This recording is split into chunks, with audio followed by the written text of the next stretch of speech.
Olá pessoal, bem-vindos a mais uma das nossas análises visuais detalhadas. O nosso grande objetivo aqui hoje é desmistificar, de uma vez por todas, um dos temas que mais caem nas provas do Enem. E que, cá entre nós, é o verdadeiro bicho de 7 cabeças matemático para muita gente: o uso das escalas. Sabe, a gente muitas vezes foge desse assunto porque parece que é só uma daquelas decorebas infinitas de fórmulas chatas e sem sentido. Mas a nossa ideia hoje é transformar completamente essas proporções numa ferramenta visual super simples e poderosa, mudando mesmo a forma como a gente enxerga a geometria no nosso dia a dia.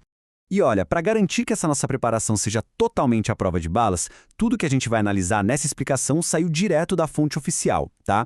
É a matriz de referência do Enem, publicada pelo próprio Ministério da Educação e pelo INEP. Ou seja, zero espaço para achismos ou adivinhações por aqui. O nosso foco é decodificar exatamente o que os avaliadores exigem na prova, ancorando cada exemplo na competência exata da matriz para dar aquele direcionamento perfeito.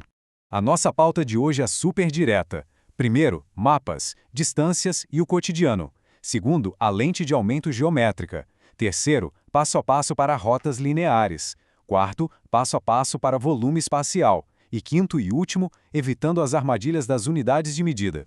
Então vamos lá. Parte 1. Mapas, distâncias e o cotidiano.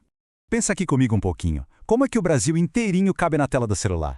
É muito louco pensar nisso, né? Como um país gigantesco, que tem mais de 4.000 quilômetros de ponta a ponta, consegue caber perfeitamente dentro de um aparelhinho de uns 15 centímetros de altura, sem perder o formato original. É uma dissonância cognitiva enorme. Porque quando a gente abre um aplicativo de mapas no meio da rua para ver o caminho até um restaurante, a gente quase nunca para refletir sobre essa mágica matemática que está rolando ali, literalmente encolhendo um país continental inteiro para caber na palma da nossa mão.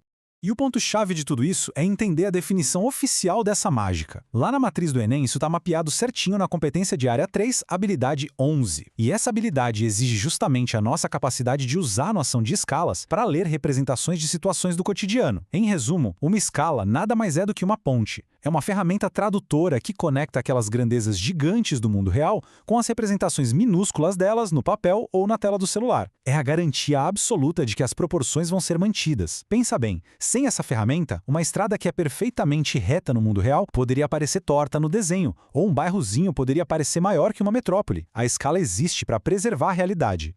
O que nos leva à nossa parte 2, a lente de aumento geométrica. Olha, existe um contraste gritante na forma como as pessoas estudam isso. Aquele jeito mais clássico e, vamos ser bem honestos, um pouco frustrante de aprender escala é por meio daquelas proporções abstratas e fórmulas decoradas. É aquele método que você memoriza uma equação de véspera para a prova e apaga tudo no dia seguinte. Mas existe uma alternativa muito mais dinâmica e visual. É começar a enxergar a escala como uma verdadeira lente de aumento geométrica. Na vida real, uma lente de aumento não altera a matéria do objeto, certo? Ela só muda a nossa percepção sobre ele. Então, do mesmo jeito que uma lupa física mostra detalhes escondidos de forma proporcional, a escala matemática é uma lente que encolhe ou expande perfeitamente os espaços. E faz isso em uma dimensão, 2 dimensões e até em 3 dimensões. É uma verdadeira virada de chave na mentalidade. E o mais legal é que o comportamento dessa lente geométrica segue uma lógica impecável, que é exatamente o que dita o sucesso na prova. Vamos lá. Se o problema está falando de apenas uma dimensão, tipo medir o comprimento de uma linha reta numa estrada, a gente chama isso de escala linear, e o fator de multiplicação é simplesmente a letra K. O objeto aumenta ou diminui numa linha. Simples assim. Mas e se o cálculo for sobre uma área, digamos o tamanho do piso de um apartamento? Aí a gente passa a lidar com 2 dimensões, comprimento e largura. Como os dois lados crescem ou encolhem por esse fator K, o nosso multiplicador agora passa a ser K vezes K, ou seja, K ao quadrado. E a lógica continua acompanhando o mundo real em que a gente vive. Se o problema envolver volume espacial, como a capacidade de um tanque de água, temos 3 dimensões: comprimento, largura e profundidade. O fator de escala, então, multiplica as 3 dimensões ao mesmo tempo, dando um salto para calcudo. Compreender essa progressão passo a passo é, literalmente, dominar tudo que o Enem exige sobre espaço, forma e grandezas. Bora ver isso na prática. Parte 3, passo a passo para rotas lineares. Saindo agora da teoria e indo direto para o cálculo, o cenário que mais pipoca nos exames envolve o quê? Rotas de viagem. E o fluxo para resolver isso é rápido e infalível. O primeiro passo é sempre bater o olho e identificar a escala que o texto te deu. Digamos que o enunciado mostra uma escala de 1 para 100.000. Feito. O segundo passo é multar a proporção. Se no mapa você tem uma distância de 5 centímetros traçada entre 2 cidades, é só multiplicar isso pelo nosso fator, que é 100.000. O resultado, 500.000 centímetros. Aí entra o terceiro e decisivo passo, que é converter essa unidade. Afinal, ninguém fala eu dirigi 500 mil centímetros hoje, né? A gente converte para quilômetros, que é mais tangível. E como a gente faz essa conversão de centímetros para quilômetros bem rápido? A regra de ouro de bolso aqui é corta 5 zeros. Sério, é só isso. Isso acontece porque, para passar de centímetros para metros, a gente divide por 100, ou seja, tira 2 zeros. E depois, de metros para quilômetros, divide por 1000, tirando mais 3 zeros. Cortando 5 zeros no total, aqueles 500 mil centímetros viram magicamente 5 quilômetros. Processo limpo, super seguro e sem chance de errar na hora do nervoso. Agora vem um momento de tensão. Parte 4, passo a passo para volume espacial. Exatamente aqui que acontece a maior perda de pontos no exame inteiro, o temido volume em 3 dimensões. Imagina uma questão daquelas clássicas pedindo para você calcular o tamanho real de uma piscina, só que a partir das medidas de uma pequena maquete. O primeiro passo é fazer disparar um alarme na sua cabeça. Bater o olho em palavras como maquete, capacidade ou coisas sobre líquidos, sinal vermelho. Isso indica na hora que é um problema 3D. O segundo passo é onde a verdadeira matemática acontece e também onde o maior perigo está escondido.